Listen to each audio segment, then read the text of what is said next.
Drugs కేసులో arrest అయిన మాజీ ఎమ్మెల్యే పైలట్ రోహిత్ రెడ్డికి షోకాజ్ నోటీసులు ఇచ్చింది బీఆర్ఎస్. డ్రగ్స్ వ్యవహారంపై 7 రోజులుగా వివరణ ఇవ్వాలని ఆదేశించింది. వివరణ ఆధారంగా చర్యలు తీసుకుంటామని చెప్పింది.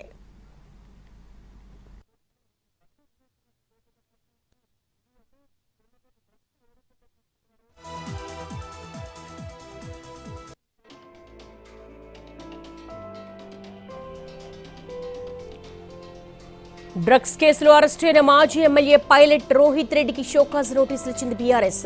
డ్రగ్స్ వ్యవహారంపై 7 రోజులుగా వివరణ ఇవ్వాలని ఆదేశించింది. వివరణ ఆధారంగా చర్యలు తీసుకుంటామని చెప్పింది.